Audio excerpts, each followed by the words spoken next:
Right, welcome to Parker Automotive. Today we have an '07 Sebring 2.4 motor. The customer complaint was he was driving and, as usual, kept driving, let the car shut off, and let it cool down, adding water to the overflow but not to the cooling system itself. And eventually what happened was, on this vehicle, it has a housing which holds the two thermostats are on here. You have one thermostat which comes from the head itself, and then you have another thermostat which is for the radiator itself. This is basically just to run through. What happened is, I don't know if you can see, but it got so hot that it actually melted everything out of the inside of here. So you can see it even melted on this side. Now what most likely happened was, and just give me 1 second, on here I didn't notice until afterwards because it was leaking so much. It actually has a crack. This crack, these get really hard. This is actually the heater hose, goes right here to the top part. It was leaking back here, and that's why he was leaking coolant. Now the problem came about was the fact that he kept letting the car overheat instead of turning the car off, adding coolant to it after the vehicle was cold.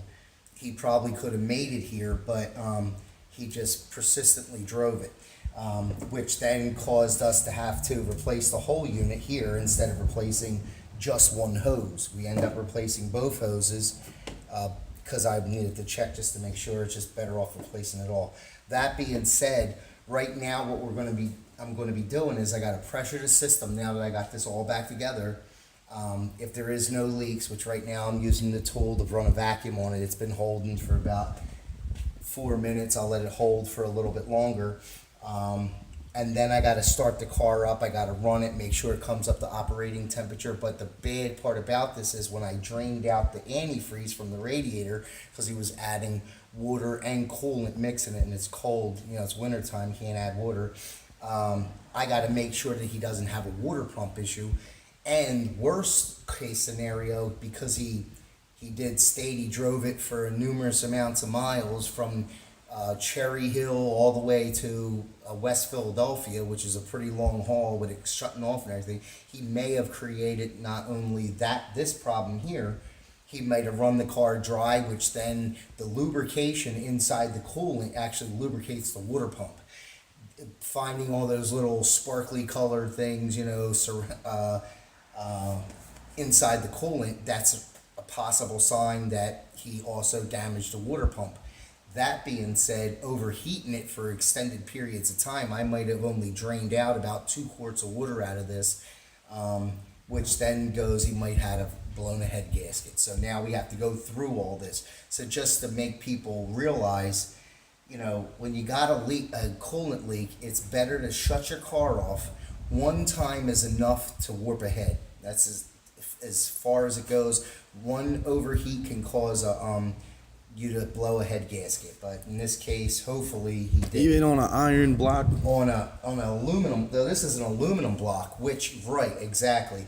Even if it's an aluminum block with a cast iron block, or even if it's an aluminum all the way, aluminum head, aluminum block, it still can cause the head gasket to go because it's got all this pressure. Basically what happened, how this melted out, was because there was no more coolant in the system, but there was steam. So the steam actually toasted this out, caused it to lose itself, and then caused this problem to happen. This wasn't a problem until the steam got in it.